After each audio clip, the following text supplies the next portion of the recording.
Euh, donc un Alors, grand merci à tous. Merci beaucoup Marine d'être avec nous ce matin. On est vraiment très heureux de t'accueillir pour cette masterclass Leadership dans les coulisses du pouvoir. Tu es engagée de longue date sur ces sujets. Tu as été aux premières loges de la COP 21 il y a 10 ans, conseillère du président à l'Élysée, puis d'Elisabeth Borne à Matignon, une période que l'on pourrait presque qualifier d'âge d'or pour l'écologie, la période de la première Convention citoyenne pour le climat, du Green New Deal, du Make Our Planet Great Again d'Emmanuel Macron, on s'en souvient encore, ça résonne, de la création du Haut Conseil pour le climat, du secrétariat général de la planification écologique directement rattaché à la Première ministre. Une période d'euphorie pour les sujets qu'on porte tous ici, bien loin du contexte actuel. Et puis tu as aussi connu, et tu en parles dans le livre longuement, les revers, nombreux, que l'on a pu observer, nous tous, à grand regret ces derniers temps. Voilà, donc c'est un peu tout ça que tu racontes dans le livre que je montre ici, qui s'appelle Qui aurait pu prédire, en référence à cette phrase dont vous vous souvenez tous qu'avait prononcée Emmanuel Macron et qui avait beaucoup fait parler, qui est à la fois un éclairage très précieux sur la manière dont se fabrique et se défait aussi parfois la politique écologique au plus haut niveau, mais c'est aussi, je trouve, c'est pour ça qu'on avait envie de t'avoir ce matin, une vraie leçon de leadership en mode très pragmatique qui a de quoi inspirer, outiller chacun d'entre nous ici. Donc, merci beaucoup de de te prêter à l'exercice de cette discussion entre pairs, en confiance. Vous connaissez le format 1h15 tous ensemble. On va se garder une grosse trentaine de minutes pour toutes vos questions, réactions. Donc, vraiment, notez-les au fil de l'eau, soit dans le chat, soit dans vos têtes.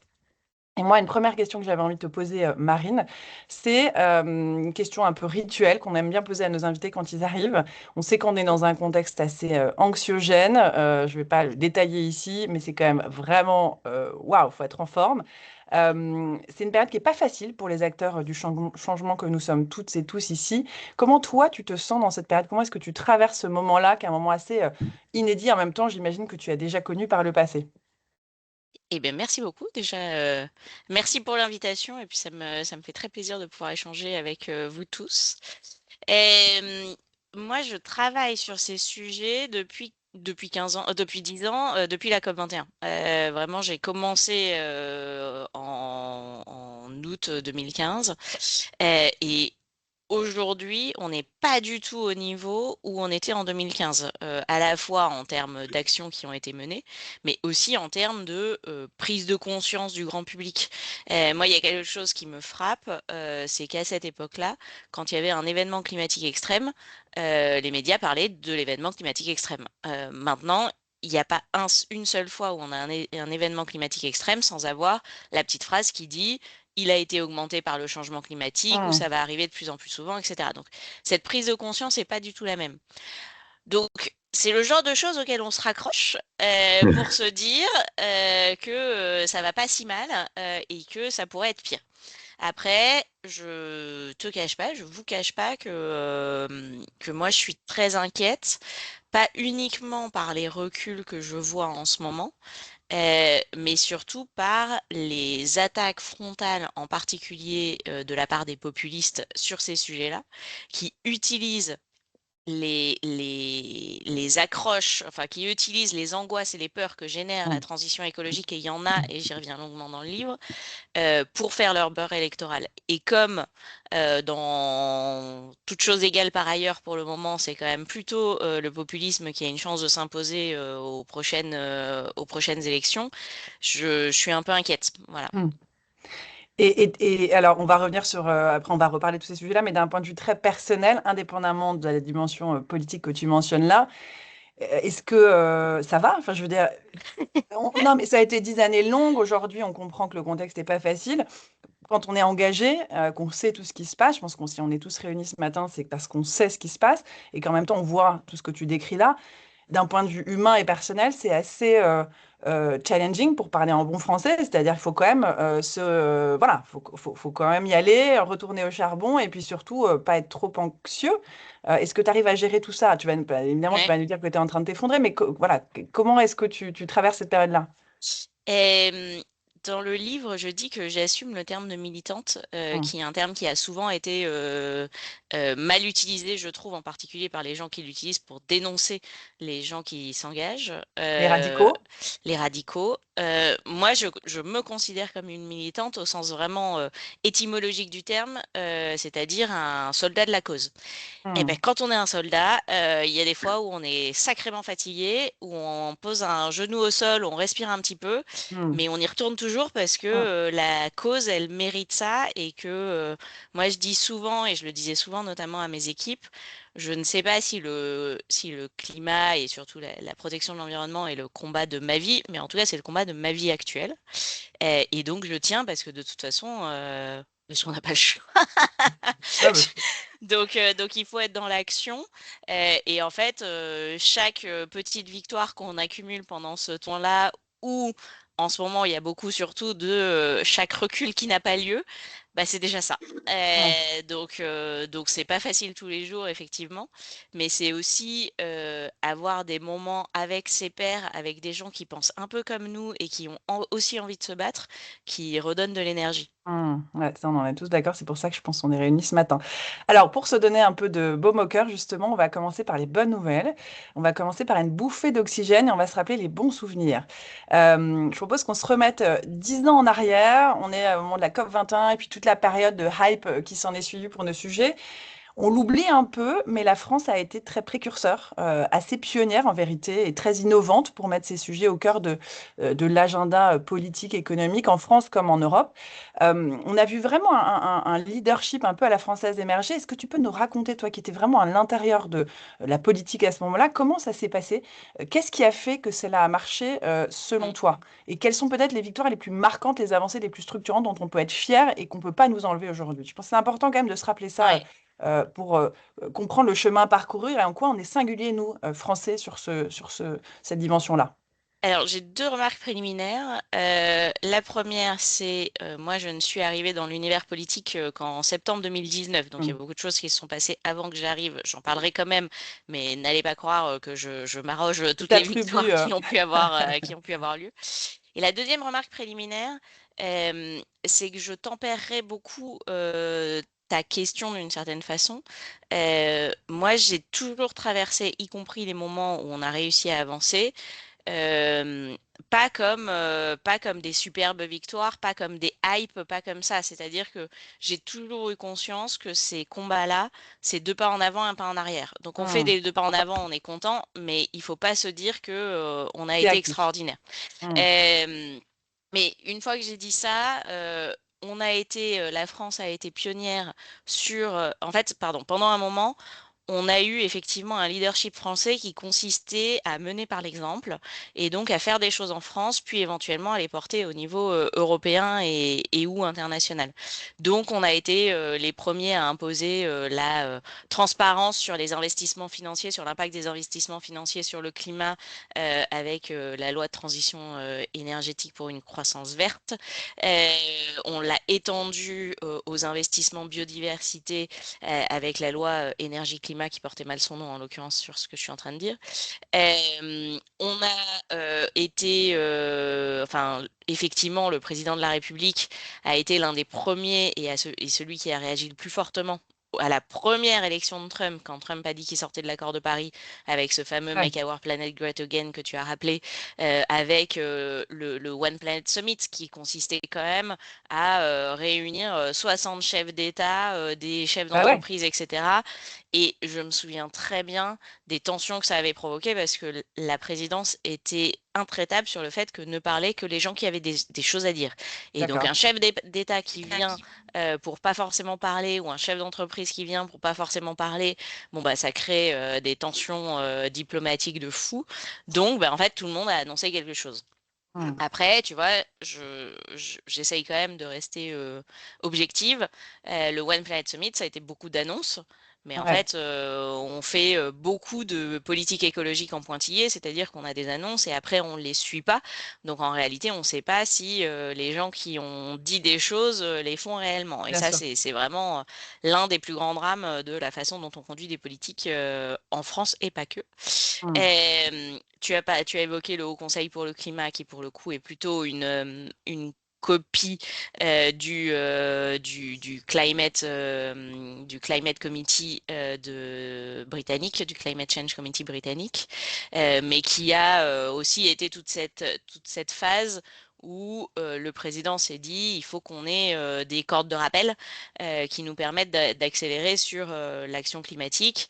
La Convention citoyenne pour le climat qui a eu énormément de défauts et de qualités, et pas uniquement dans la façon dont nous avons mis en place les propositions ou dont nous avons ou pas mis en place les propositions, chacun aura son opinion sur le sujet.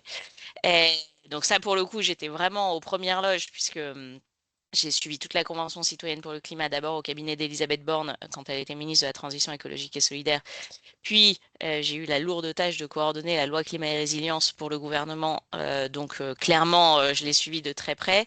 La Convention citoyenne pour le climat, elle a démontré surtout que des citoyens formés et informés étaient prêts à des actions radicales.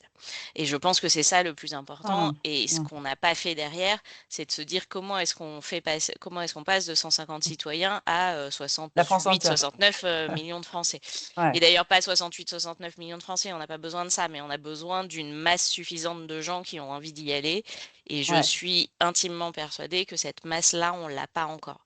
C'est-à-dire qu'on a aujourd'hui beaucoup de gens qui disent qu'ils veulent de la transition écologique, mais dès que ça devient des politiques qui impactent leur quotidien, et c'est bien normal, ça les inquiète, ils veulent pas que leur quotidien change, que ce soit imposé d'en haut.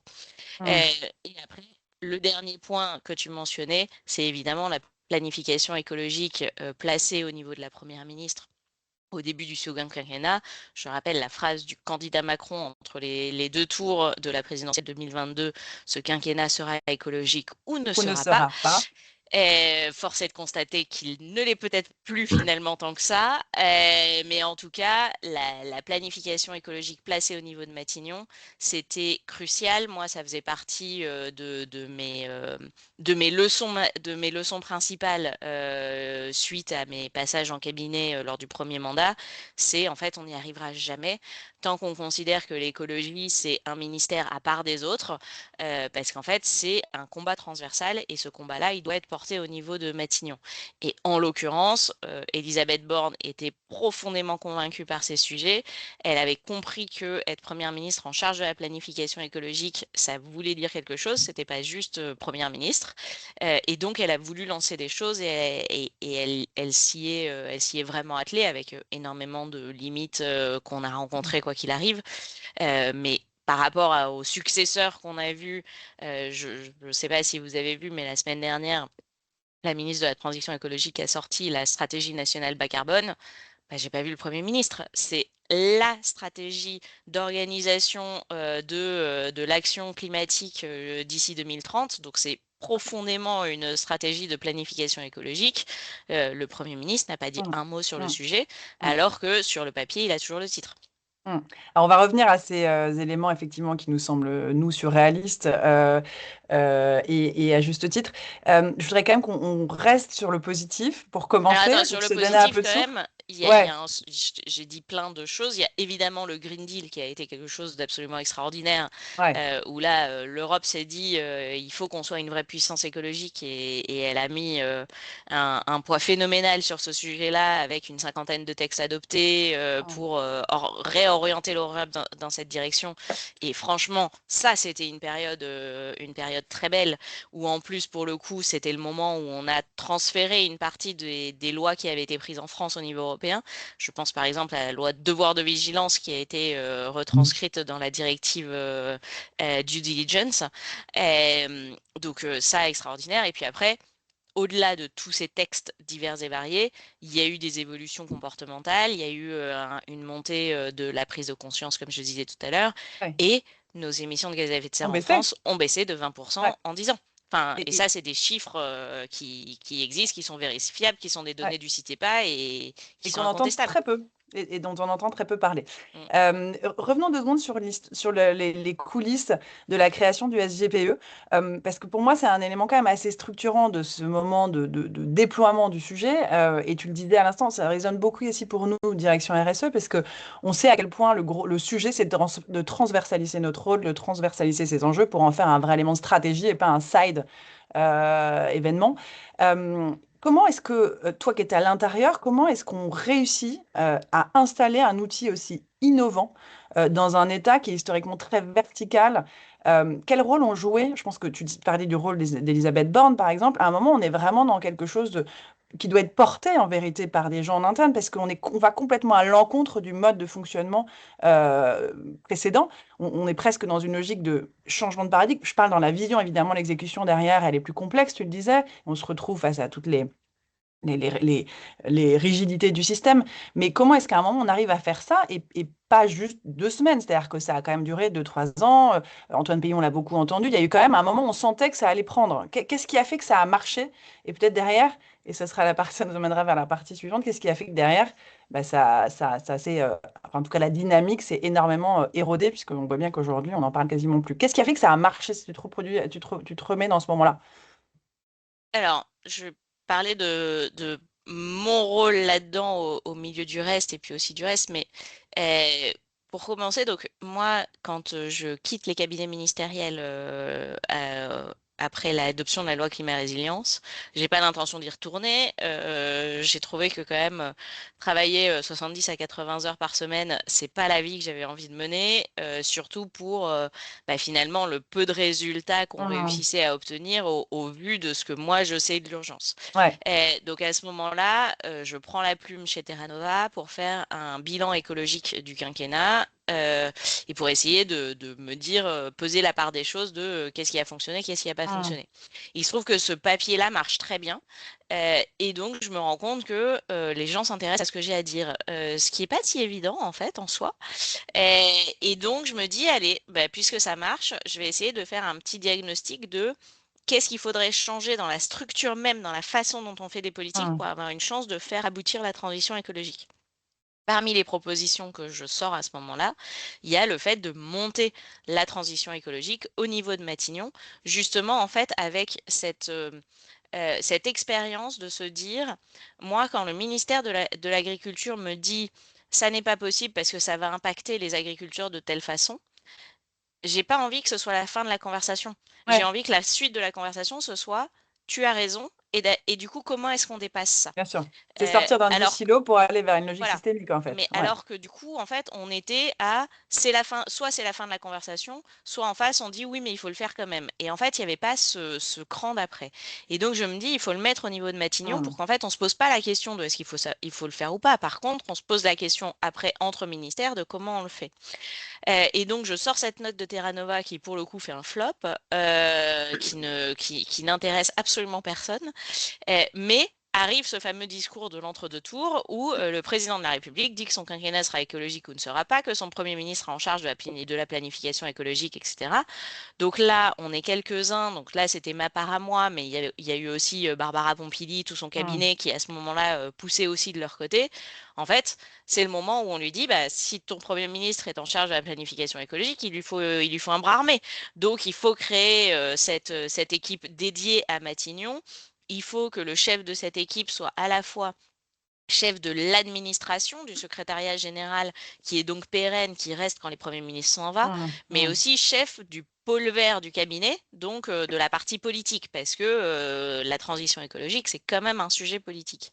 Et il se trouve que au moment où il nomme Elisabeth Borne, là on comprend qu'on a une alliée dans la place, et effectivement, elle voit tout à fait l'intérêt d'avoir un bras armé, et elle crée cette administration-là. Hmm. Après, une fois que l'administration est créée, elle est créée, elle est pérenne. Enfin, Hmm. c'est comme un ministère, c'est comme une direction générale dans une administration. C'est pas quelque chose qui se supprime aussi facilement que ça. Hmm. Donc, une fois que ces gens sont installés, bah, ils font leur boulot. Et c'est là où il y a les deux périodes dont tu parles. Il y a la période où Elisabeth Borne fait confiance à cette administration, a une confiance sans borne dans ce que fait Antoine Pellion, qui du coup peut avancer, peut organiser les réflexions interministérielles, peut vraiment porter une planification écologique. Puis le même Antoine Pellion, quand Gabriel Attal, qui pour le coup avait un intérêt mesuré pour ces sujets-là, arrive à Matignon, ben, en fait, il peut plus vraiment avancer. Donc il y a l'inertie qui fait qu'il réussit à pousser encore certaines choses. Mais à partir du moment où son autorité politique n'est plus là pour arbitrer Mmh. les choses, ça a été Mmh. le début de Mmh. la fin. Ouais. C'est là où on Enfin, comprend pas quand de la même. fin, ça vivote, mais Ça vient reconfirmer, je pense, l'intuition qu'on a tous. Enfin, j'enfonce des portes ouvertes, mais c'est important de se le redire parce que c'est aussi comme ça en politique. À quel point le sponsorship, à quel point le fait d'avoir quelqu'un au-dessus qui est convaincu et qui ouvre la voie permet de faire. Et à quel oui. point, quand c'est plus le cas, on Après, a beau être hyper engagé, hyper bosseur, en fait, ouais. le verre est dans la pomme, quoi. Oui, après, l'objectif de ce secrétariat général, c'est vraiment de mettre la transition écologique au sein de l'administration. Mmh. En fait, j'ai constaté, mais comme tout le monde, hein, que l'administration est un gros paquebot qui avance tout droit et qui est pas très difficile et pas très facile à faire pivoter. Et c'est plutôt sain parce que c'est cette inertie de l'État qui fait que notre État peut continuer à Mmh. éduquer des enfants et à prélever des impôts, y compris quand on est dans des périodes politiques très difficiles. Euh, et en fait, je me suis dit, mais comment on utilise cette inertie au profit de la Ah oui. transition écologique? Ouais, Et ouais. donc, l'objectif de ce secrétariat général à la planification écologique, c'est de réussir à s'affranchir à un moment de justement l'impulsion et la traction politique, de manière à continuer Mmh, à mmh, faire advenir nos politiques écologiques, y compris quand le politique s'y mmh, intéresse un peu moins. mmh. Je vous parlais là juste maintenant de la stratégie nationale bas carbone qui a été publiée. Dans cette stratégie, il y a plein de cibles, il y a plein d'objectifs. Ben, en fait, l'idéal, c'est que ces cibles elles soient désormais suivies par une administration qui, de manière très simple, dise ben, on avait dit qu'on serait à tel niveau, mais on est à ça, donc quelles Mmh, sont les mesures mmh. correctrices qu'on met en place, etc. Et qu'on puisse continuer à avancer, y compris dans des périodes de base eau où le pouvoir politique s'y intéresse moins. Mmh. Après, si on est dans un pouvoir politique anti-écologie, ce sera encore un autre sujet. Ouais, c'est un peu le concept finalement de l'entreprise à mission, c'est-à-dire que tu positionnes tes targets, tu as ton cap commun et ensuite tu les positionnes dans les statuts pour que derrière ce soit intégré dans les roadmaps des uns et des autres et que quand bien même la présidence ou la gouvernance change, l'objectif Mm, reste intégré. c'est ça. Voilà, sauf Après, c'est qu'effectivement, toujours beaucoup plus compliqué sans cette traction et sans ce sponsorship. ouais, Et tu ne peux pas le mettre en place sans ça, mais tu es obligé d'essayer de viser une organisation qui pourra s'en affranchir à un moment parce que, il n'y aura pas toujours des personnes éclairées en haut, quoi. c'est ça, c'est le combo culture-structure, quoi. Euh, on va du coup passer au moment un peu moins sympathique et plus récent de cette bascule quelque part ou de ce retour au monde d'avant. Dans ton livre, tu parles, tu décris assez précisément les blocages structurels qui dépassent largement l'écologie, on s'en parle un instant, et qui tiennent finalement à la manière dont fonctionne la politique et plus largement, on se disait la dernière fois, le pouvoir, les décideurs aujourd'hui. Tu parles de court-termisme, de silos, de résistance au changement, de lutte d'ego, de ce que McCartney appelle la tragédie des horizons. Est-ce que tu peux nous dire de manière assez synthétique et avec, on va dire, la vue d'avion que tu as eue ces dernières années et même aussi la vue de l'intérieur, quels sont les points de blocage les plus critiques que tu as, toi, observés quand tu étais au sein du pouvoir, ce qu'il faudrait absolument apprendre à désamorcer? Comment on sort de ces blocages, en fait? Enfin, quels sont les blocages principaux et après, comment on en sort, on y reviendra. Alors, il y a des blocages identifiés sur lesquels, malheureusement, j'ai pas encore trouvé comment on en sort, et il y en a d'autres où je propose des solutions. Tu parles de la tragédie des horizons. Il se trouve que, un peu par hasard, il y a quelques mois, j'ai croisé Jean-Pierre Raffarin dans une conférence, et donc on a comparé nos expériences de Matignon. Au-delà, évidemment, du fait qu'il était Premier ministre et moi non. Mais en fait, la différence principale, c'est que lui avait très peu de chaînes d'infos en continu et n'avait quasiment pas de réseaux sociaux. Ouais. Et honnêtement, ça change tout. Parce que bah, nous, en cabinet ministériel, on a la télé allumée en permanence sur les chaînes d'infos en continu. Et si notre sujet arrive en bandeau BFM, ça devient notre priorité. parce que ça va faire un sujet, parce que c'est le moment où les parlementaires vont nous interpeller, c'est le moment où on peut avoir des courriers, etc.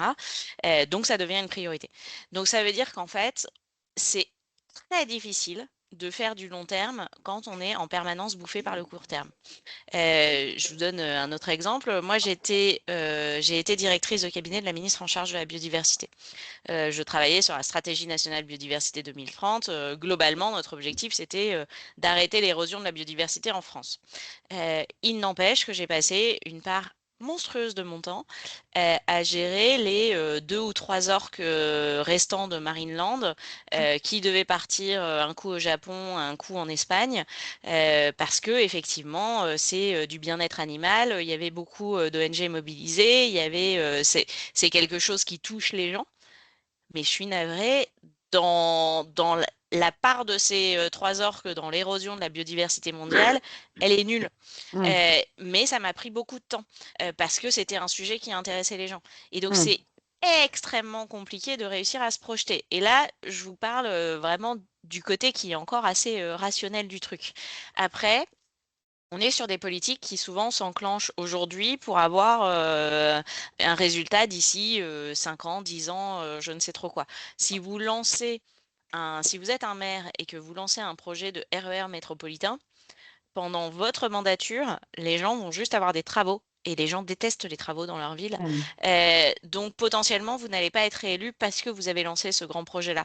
Par contre, le maire d'après, qui lui va aller couper le ruban, lui, il va bénéficier, il va avoir les fruits de la politique que vous avez lancée. Et comme nos Mm. politiques, elles dépassent souvent l'horizon d'un mandat, c'est assez compliqué de les lancer parce que, évidemment, bah, quand on est une personnalité politique, on cherche quand même avant tout à être réélu.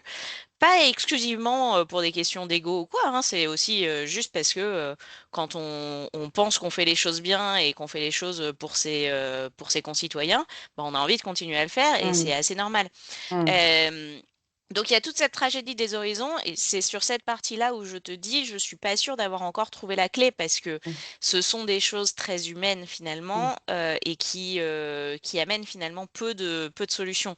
On pourrait se dire que on limite le nombre de mandats comme ça, dans tous les cas, les gens n'ont pas envie d'être réélus, donc ils font ce qu'il faut. On pourrait se dire qu'on interdit les chaînes d'infos dans les ministères, Ouais. Euh, mais surtout c'est là où inscrire ces trajectoires-là dans un suivi Bah, la administratif fameuse planification. voilà, beaucoup Ouais. plus décorrélé de l'actualité brûlante peut être quelque chose Mm. d'utile. En général, c'est ce qui se passe, hein. Les cabinets gèrent l'urgence, les administrations assurent un suivi et une continuité. Mm. Donc ça, c'est un premier sujet. Ensuite, je trouve qu'on fait des politiques qui sont trop compliquées, qui ne prennent pas suffisamment en considération la façon dont les acteurs qui les mettent en œuvre pensent, quels sont leurs processus, quel est leur vocabulaire. Donc, on a tous eu des expériences d'échanges kafkaïens avec des administrations où en fait ils utilisent des mots qu'on ne comprend pas mais parce que, alors, tout groupe social hein, crée son vocabulaire, crée ses sigles, crée ses acronymes. La seule différence, c'est qu'en théorie, l'État est censé s'adresser à 69 millions de Français et donc est censé utiliser des termes que les gens peuvent comprendre. Et donc, on a créé des zones à faible émission qui, en fait, auraient pu s'appeler des zones d'air pur pour qu'on comprenne, en fait, à quoi elles servaient. Mm. Et en plus, c'est pas des zones à faible émission, ce sont des ZFE, puisqu'on adore les acronymes. Et encore une fois, ce n'est pas juste l'administration. Je ne tape pas aveuglément Mm. sur l'administration, hein, c'est pas le sujet. On a fait, bah, vous avez tous dû ou probablement mettre vos mains dans la CSRD. La directive est plutôt facile, mais par contre, les actes délégués, c'est un enfer à lire. J'ai lu les actes délégués, il y a des phrases que j'ai relues 3, 4, 5 fois que je n'ai pas comprises. Et j'ai rédigé des articles de loi, j'ai validé des centaines ou des milliers d'arrêtés, de décrets et autres. Je sais normalement lire à peu près du droit. Et je n'ai pas compris plein de choses sur la CSRD. Donc pour moi, par exemple, la CSRD, c'est pas un sujet des 1200 points de données qui ont souvent été critiqués parce que pour moi, c'est plutôt une bibliothèque d'indicateurs possibles et je trouve que c'est plutôt malin comme sujet. Mais par contre, on a essayé, enfin, on a créé quelque chose qui réussit le miracle d'être à la fois hyper prescriptif, qui dit précisément quelle est la structure du rapport qu'on est censé faire, tout en étant désespérément flou. Et donc, on a créé une instabilité et une insécurité qui étaient folles. Et je pense que là, on est vraiment purement dans on s'est pas mis à la place des gens qui vont avoir affaire. Ouais. Euh, et je pourrais vous dire aussi sur le zéro artificialisation net, avec du vocabulaire et de la technicité que bah, la plupart des maires en fait sont incapables de gérer parce qu'ils n'ont pas d'ingénierie à leur disposition. Toutes les mairies n'ont pas des gens spécialisés dans les sols. Et donc tout ça, ça crée le rejet de la réglementation. Et Hmm. pour ça, le, enfin, la solution est simplissime tout en étant extrêmement compliquée, c'est qu'en fait, il faut faire de l'expérience utilisateur. C'est-à-dire que quand on fait des politiques, il faut se mettre à la place des gens qui vont mettre en œuvre ces politiques, utiliser leur vocabulaire, se mettre dans leur processus et pas en créer des nouveaux. C'est faire des tests, c'est faire de la co-construction où on met autour de la table bah, les gens qui sont concernés par ce qu'on est en train de monter, parce qu'en plus, on essaye toujours au sein de l'État d'identifier tout ce qui pourrait se passer pour apporter des réponses à chacune des situations particulières. Mais en fait, ça devient infini et ça devient de plus en plus complexe. Hmm. Euh, Elisabeth Borne me racontait qu'une fois, elle avait croisé un agriculteur qui lui disait sur mon terrain là à côté, je ne sais pas quoi faire. J'ai une obligation légale de débroussaillement et donc si je ne débroussaille pas, j'ai des risques d'amende. Mais Hmm. j'ai aussi une interdiction de toucher à cet espace-là parce qu'il y a une espèce protégée et donc si je débroussaille, je risque d'avoir une Hmm. amende pour destruction d'espèces protégées.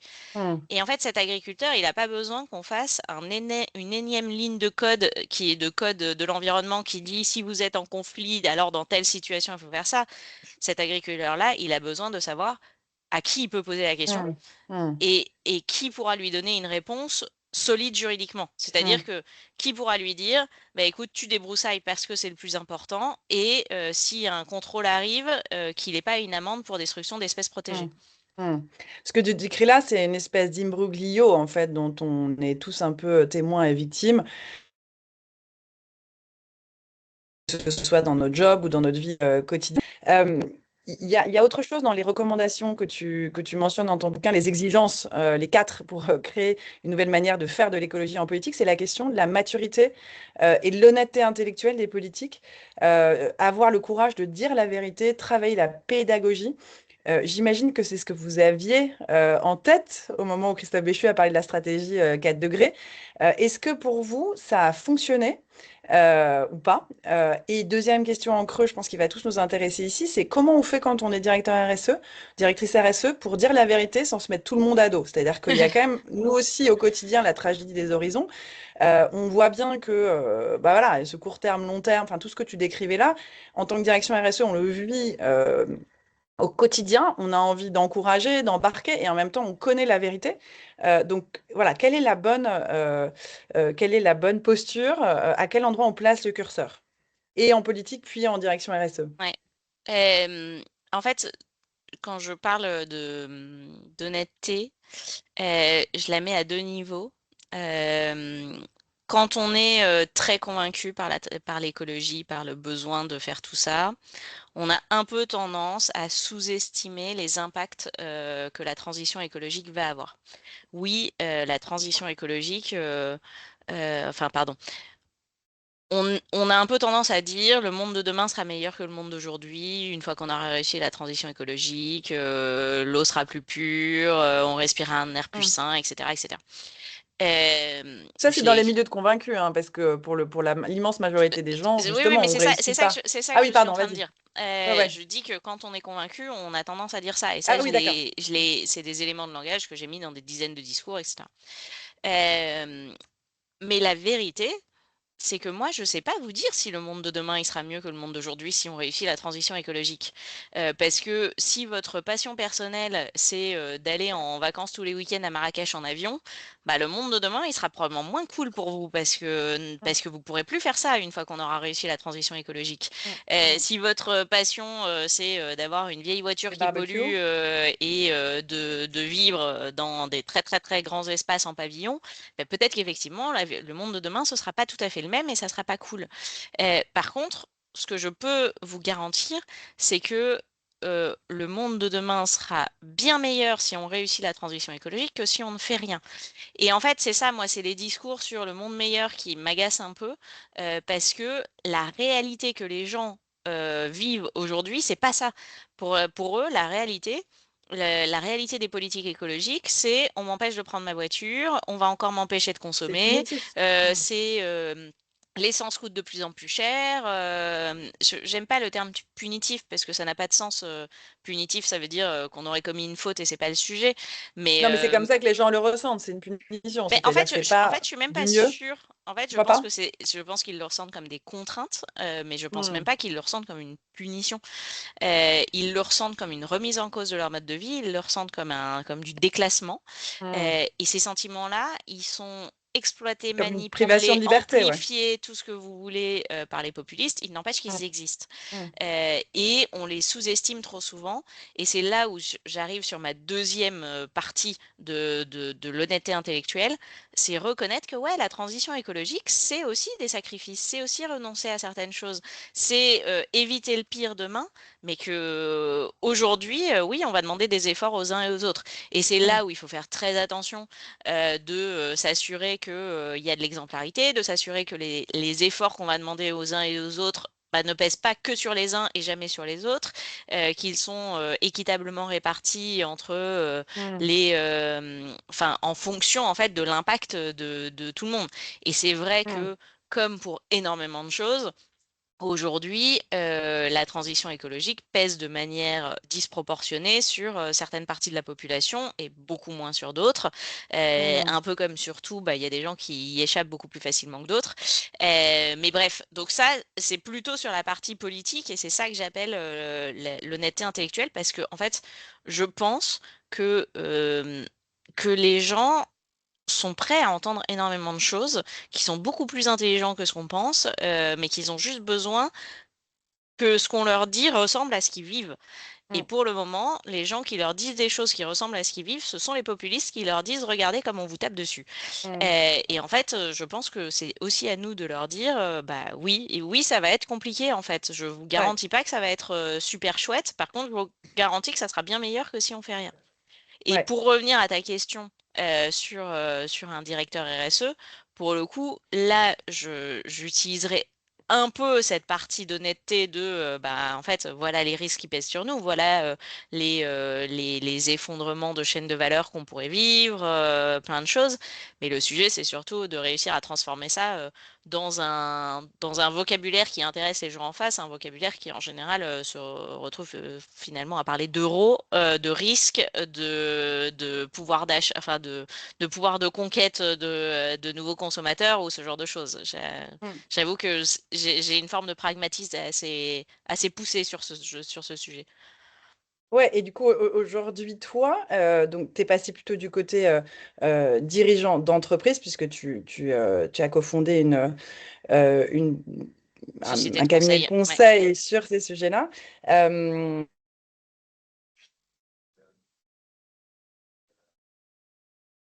C'est pas que de mon côté que ça a bloqué, et hein. à Ah mince, c'est moi? Oui, vas-y, Ouais. tu es revenu. Ouais, c'est bon? Ouais, désolé, c'est pas très stable. Non, je faisais le pont du coup avec ce que tu fais aujourd'hui en accompagnant les dirigeants, donc plutôt côté entreprise. On se disait quand on préparait cet échange que c'était la façon justement que tu avais eux de les, pas, non pas de les convaincre parce que s'ils viennent te voir, c'est parce qu'ils ont déjà envie de changer, mais en tout cas de leur montrer ce qu'ils avaient à gagner dans cette transition. Parle-nous un peu de ce que, voilà, de la manière dont tu itères avec eux, ces dirigeants plutôt de haut niveau que tu accompagnes. Quelles sont leurs problématiques, leurs enjeux et qu'est-ce que tu leur conseilles en tant qu'aujourd'hui, j'allais dire presque direction RSE externalisée, en tout cas conseil en stratégie de transformation environnementale pour décideurs. Alors, ce qui est très intéressant, c'est que moi, je me rends compte que globalement, les décideurs, qu'ils soient publics ou privés, se posent les mêmes questions. Les mêmes macro-questions au moins. On n'a pas les mêmes outils en main, on fait pas exactement la même chose, mais quels sont les risques qui pèsent sur moi, à la fois en termes de dérèglements environnementaux, en termes d'instabilité, qu'en termes de qu'est-ce que la transition va venir faire porter comme risque sur moi. On Mm. parlait de la CSRD tout à l'heure, ça a été un des gros sujets qu'on a géré l'année dernière. Alors, pas du tout en pilotage de reporting CSRD, mais plutôt d'anticipation de qu'est-ce que ça voulait dire.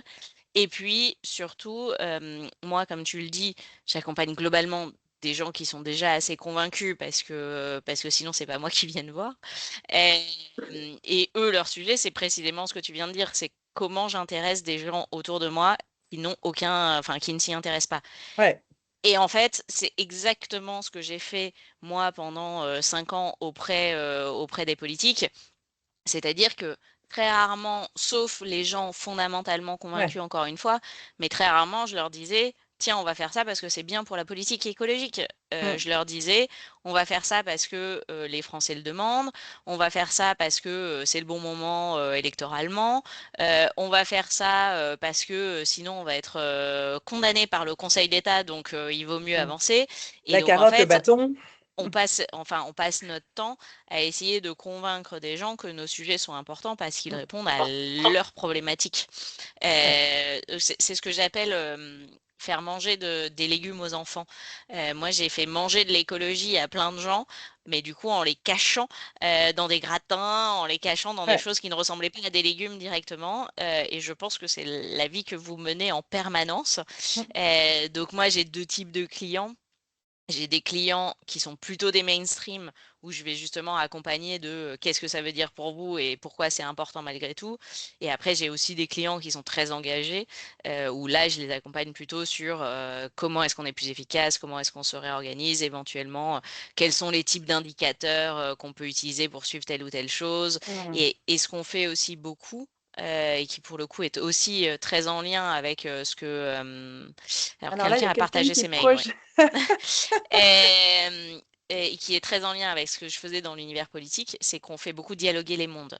D'accord. Moi, je crois énormément au fait que il y a beaucoup on a beaucoup de fantasmes sur ce que pensent les autres étant souvent Mm. les ONG en ce qui me concerne, mais potentiellement ça peut être aussi d'autres types d'acteurs. Et en fait, on organise des échanges avec des ONG, avec des experts. Moi, j'ai tout un réseau d'experts où en fait, dès que j'ai une question, bah, je pose la question. Si j'ai une question sur un rapport du GIEC, bah, je pose la question à Valérie Masson-Delmotte parce Mm. que parce que c'est beaucoup plus direct. Et ça, c'est vraiment des choses des parallèles où, encore une fois, je vois la même chose chez les décideurs publics et les décideurs Mm. privés.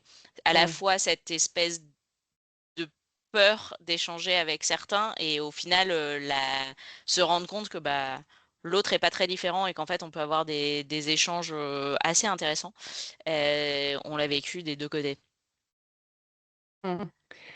J'ai deux dernières questions et après on va ouvrir les questions à salle. Je ne sais pas si vous m'entendez. Restons 2 minutes sur la partie décideur.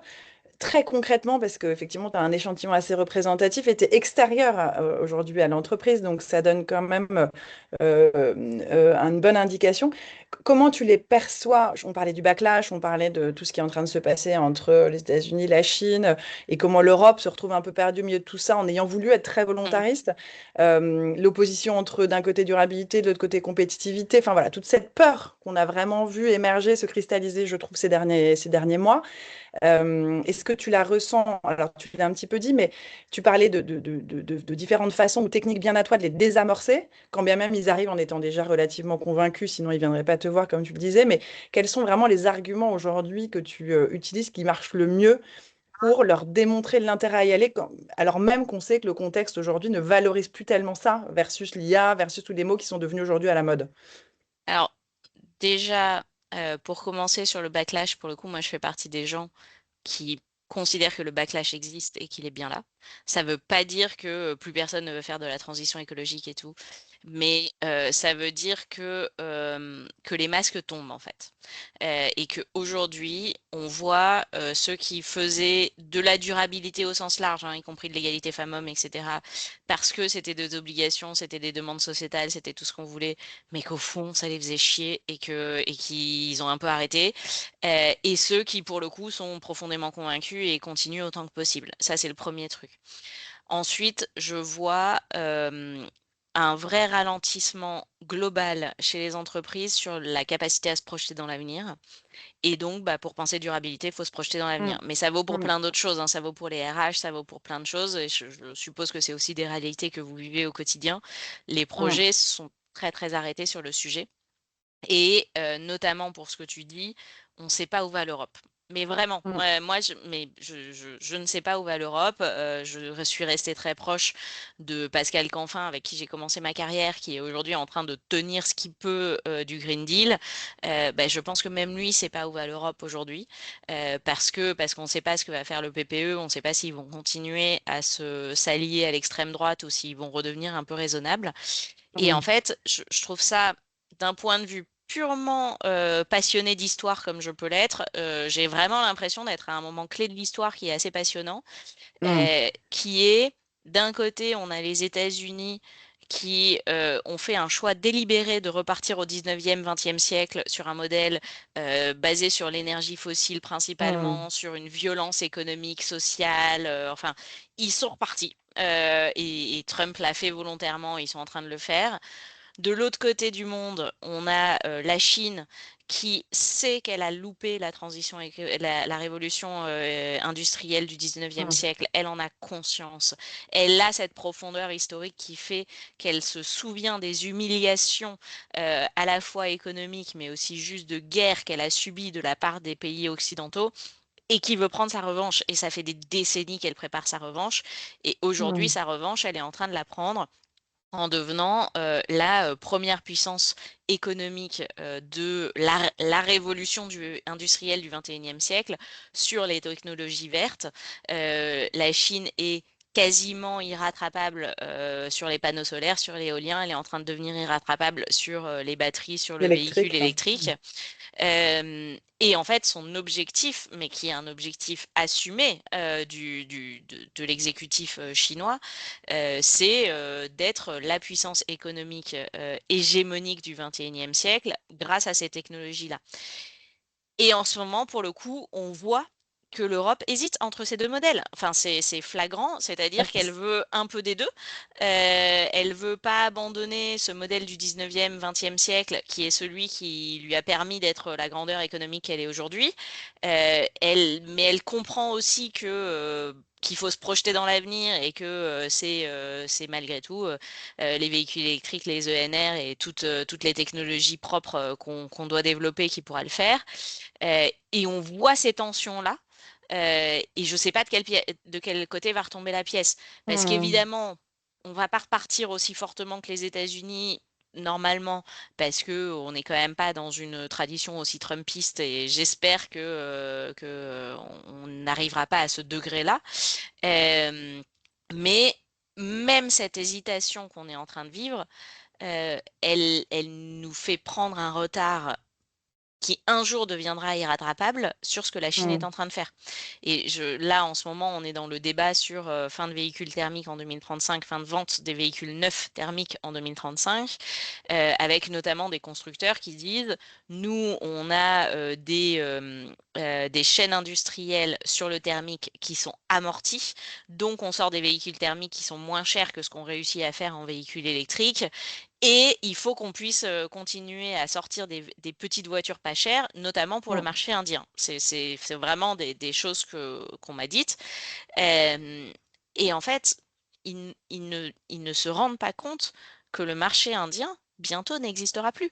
En fait, le marché indien, N'existera plus bientôt, pour les Européens, ben, sera en fait, capté il par les n'existera Chinois. plus pour Ouais. le thermique. Parce qu'en Ouais. fait, quand les Indiens ils réussiront à avoir du BYD et autres vraiment pas cher, électrique, qu'en plus la Chine a des liquidités de fou, donc en fait peut inonder le monde d'argent pour que les gens achètent ces technologies, Demain, le marché mondial ne sera plus qu'un Mm. marché de produits verts, ou en tout cas d'industrie verte, à part les États-Unis, le temps qu'ils auront envie de tourner avec leur Master Truck, et l'Europe qui hésitera.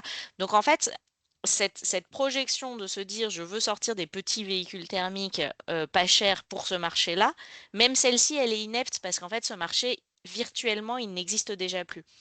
Mm, Euh, mm, mm, mm. et donc, encore une fois, moi, je suis une passionnée d'histoire et j'ai vraiment l'impression d'être à ce croisement de l'histoire et à voir ce qu'on est en train de faire. Malheureusement, je suis pas sûre qu'on ira dans la bonne direction. Et effectivement, du coup, on arrive à un peu la dernière question, c'est que de tout ce qu'on s'est dit là, en vérité, on parle d'une révolution complètement copernicienne. Euh, et avec d'un côté, on voit bien quand on parle de révolution, c'est qu'il y a la dimension très structurante, très structurelle. C'est ce que fait la Chine, planification, dictature, etc. Et une dimension dans le change qui est très culturelle, c'est-à-dire comment est-ce qu'on porte ça à travers les personnes qui sont dans le système et qui, à un moment, comme l'a fait à un moment Elisabeth Borne, en disant je veux un SGP, en tout cas on va y arriver, on va le faire, quand bien même derrière ça s'est pas forcément déroulé aussi bien qu'elle aurait aimé, mais on voit bien que ces deux dimensions structurelles et culturelles, elles sont indissociables d'un projet de changement, surtout à cette échelle. Ah, on coupe encore. Là, on n'a pas tellement sur. Ah, ouais, vous m'entendez? Ça revient. Vas-y. Allô, allô? Ça revient, ouais. Je pense qu'on est tous d'accord là pour se dire qu'on n'a pas forcément envie d'être dans des transformations structurelles comme le fait la Chine en termes de dictature, etc. Donc, on va forcément, nous, au niveau européen, devoir se consolider sur une dimension très culturelle du changement et donc un nouveau type de leadership finalement. C'est pour ça qu'on en revient à notre sujet. C'est à un moment qui a cette vision-là, comment on la transforme. C'est Einstein qui disait aucun problème ne peut être résolu sans changer le niveau de conscience qu'il a engendré. Comment est-ce qu'on fait évoluer le type de leadership, le niveau de conscience des gens qui pilotent aujourd'hui la France, l'Europe? C'est une immense question. Mais est-ce que toi, tu as un espèce de portrait robot du leader? Ouais. Je vais évidemment pas te poser la question de si on a les bons leaders aujourd'hui, parce que c'est très, on a tous un peu notre réponse. Mais quel type de leader, et là je mets la question de la vision et du courage, de quel type de leader on aurait besoin Ouais. pour mener cette transformation-là?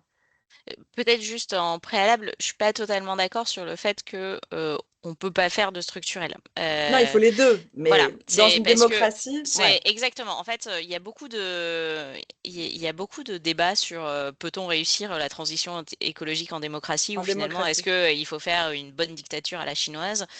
Et en fait, moi, je veux même pas me poser la question. Je veux pas savoir de est-ce Bien sûr que que ce non, on serait est mieux d'accord. d'être en dictature. En fait, moi, je veux rester en démocratie. Donc, comment est-ce qu'on fait la transition en démocratie? D'où ma question. Mais il reste quand même des choses. Tu vois, pour le coup, moi, j'ai tout un chapitre dans l'ouvrage sur comment institutionnaliser la transition écologique pour vraiment l'inscrire dans l'ADN de l'État et pour que l'État continue à la porter quoi qu'il arrive. Donc, je La pense que le sécu verte. structurel, Mm. Mm. il y a la sécu verte, il y a l'inscription dans la Constitution, il y a plusieurs choses, mais La en formation. tout cas, je pense que pour le coup, c'est primordial pour moi de penser aussi structurel. Parce que justement, les leaders, ils bougent. Et en fait, les leaders, on a eu des leaders qui portaient la transition écologique. Encore une fois, Macron n'est élu en 2022 que parce qu'il fait son discours d'entre-deux tours sur la... Enfin, en tout cas, notamment parce qu'il fait son discours Ouais, d'entre-deux tours sur l'écologie. Macron est élu sur un discours sur ouais. l'écologie. Aujourd'hui, il ne serait pas élu sur un discours sur l'écologie parce que aujourd'hui, c'est à la mode d'être anti-politique écologique. Alors, surtout pas anti-écologie. On dit toujours, ah bah évidemment, je suis pour l'écologie, mais et tout ce qui est important, c'est ce qui vient derrière le mais, évidemment. Euh, et donc, aujourd'hui, nos leaders, mais ceux de demain, et j'espère que demain viendra vite, ils reviendront sur ce qui est important, c'est l'écologie. Ouais, mais Euh, pour générer des changements structurels, tu as besoin de leaders qui, à un moment, les portent, les soutiennent. C'est ça que je veux dire. Tu vois, c'est pour ça que les deux sont très liés. Bien sûr tout que à la fait. structure est essentielle, mais pour ça, il faut des leaders qui ont eu le courage de faire bouger la structure et le système d'un point de vue très concret et rigoureux. Pardon, je t'ai coupé. Non, non, mais je t'en prie, mais c'est pour ça que pour moi, le discours du leader, c'est enfin le portrait robot du leader, euh, et paradoxalement pas un leader qui sera élu, je pense. Bah ouais. Ah ben Mais ouais. c'est ce fameux avoir je dis avoir le courage de dire la vérité. Et la vérité à la fois sur ce qui nous attend, si on ne fait rien, parce que on parle souvent de discours alarmistes, mais en fait non, c'est juste que Un discours l'avenir de qui se vérité. profile, il est terrible et je pense qu'il faut enfin, il faut toujours le dire et il faut quand même que ça rentre dans la tête des gens qu'on est en guerre d'une certaine façon contre notamment un climat qui change, une biodiversité qui s'érode et qui vont remettre en cause profondément nos modes de vie parce que finalement le changement structurel, s'il vient pas de l'intérieur, il viendra de l'extérieur. Donc il y a cette vérité sur je peux pas vous garantir exactement de où on va arriver, mais faisons le chemin ensemble et ce chemin il sera pas facile. Il y a le courage de s'attaquer aussi au gros, parce que oui, moi j'étais en cabinet ministériel au moment où on a fait le plan de sobriété, puisqu'on n'était pas sûr de réussir à passer l'hiver 2022-2023, qu'on n'était pas sûr d'avoir assez d'énergie C'est pour vrai, ouais. l'hiver. On a Donc on oublié. disait aux Français, baissez votre chauffage et coupez votre modem la nuit. Et en même temps, Bernard Arnault prenait son avion comme il voulait pour aller un peu partout dans le monde. Et ça, évidemment que ça choque les gens, mais bien C'est sûr. Et en extrêmement fait, démobilisateur. Ouais. il faut qu'on ait aussi des politiques d'exemplarité forte, y compris sur les plus hauts revenus, y compris sur les gens qui ont les moyens de contourner toutes les politiques qu'on Mm, mettrait en place. mm, mm, Et ça, c'est dur mm. parce que ce sont aussi des gens qui financent des élections, ce sont des gens qui ont beaucoup de pouvoir et d'entre-gens, donc c'est pas facile Qui d'aller ont le toucher pouvoir ces aussi de gens-là. quitter la France. Ouais. Tout à fait, Ouais. mais on pourra jamais en fait embarquer les Français si on n'a pas des mesures un peu fortes aussi sur ces profils-là. Euh, et après, c'est ce que je disais en fait, c'est quelqu'un qui ne se préoccupe pas de savoir s'il sera réélu ou pas. Mm. Mais sauf que s'il n'est pas réélu et que du coup la personne qui suit est réélue sur un Bah, programme de je vais ouais. arrêter tous les sacrifices Bah oui. que vous a mis le précédent, c'est là où je reviens sur mon sujet de il faut que l'un des principaux angles d'une telle personnalité, ça soit d'inscrire la transition écologique au sein Ouais, ouais, ouais. Dans la de nos Constitution. structures institutionnelles. Ouais, Parce ouais, que c'est tout à la fait. seule façon de faire que ça durera longtemps. Mm. Juste un dernier point, moi j'ai l'impression que la plupart des gens, quel que soit leur niveau de responsabilité, n'ont pas encore totalement pris conscience du fait que la transition écologique, c'était pas un one shot, que c'était pas une ou deux politiques dans un coin et puis après c'est bon, on pourra reprendre une vie normale. La plupart des gens n'ont pas conscience des ordres de grandeur dont on se parle, de qu'est-ce que c'est réellement la transition écologique. C'est quoi une France neutre en carbone en 2050? C'est une France où on a rénové l'intégralité des 30 millions de logements qui restent à rénover. C'est une France où on a changé l'intégralité des 36 millions de véhicules qui sont encore thermiques aujourd'hui. Et d'ailleurs, c'est pas juste les changer, c'est en supprimer énormément et en avoir moins. C'est des villes plus compactes. C'est changer la Mm. quasi-totalité de notre modèle agricole. Enfin, c'est énorme en fait comme Ouais, mutation. Et ces ouais, mutations, elles prennent des décennies. Et je trouve qu'on n'en a pas assez conscience encore. ouais, tout à fait.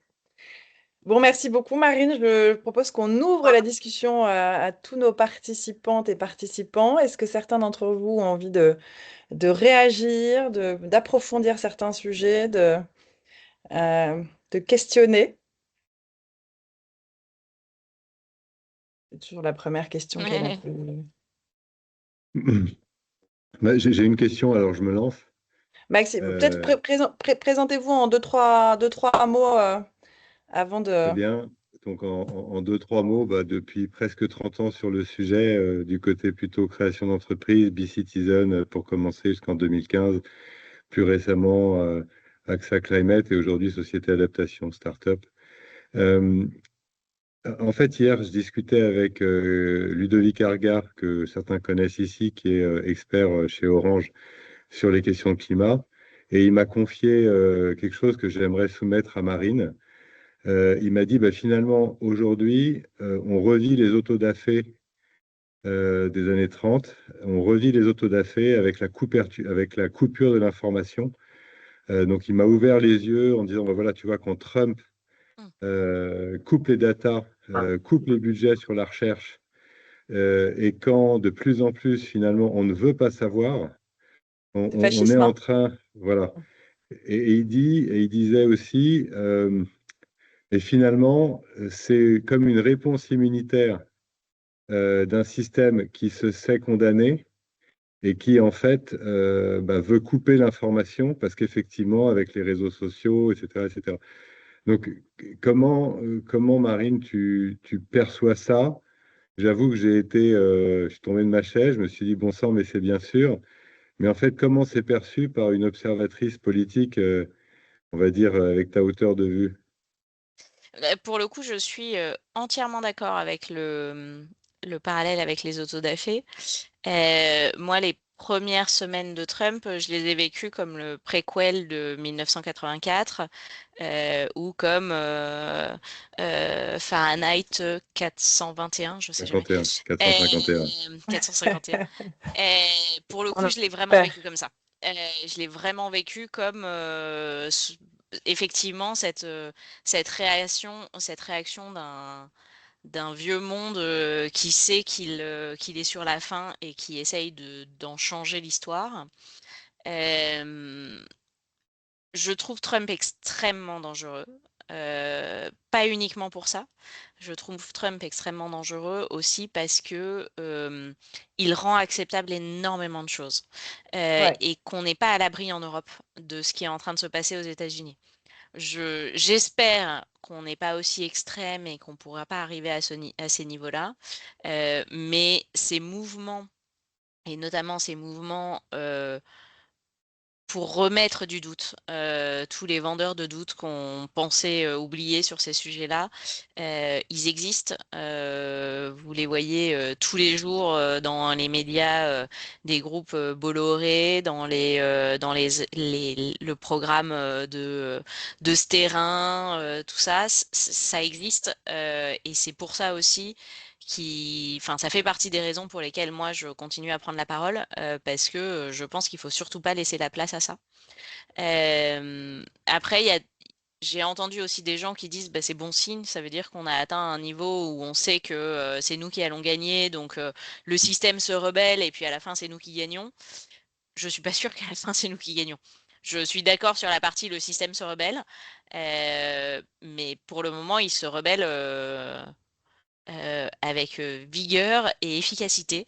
Et ça m'inquiète. Merci. J'y vais pour la Constance, oui. prochaine question. Constance Bachou. Merci. Merci beaucoup, Marine, c'est très intéressant. Moi, j'ai une question d'un point de vue très personnel, parce qu'en fait, je vous trouve très Constance, courageuse. pardon.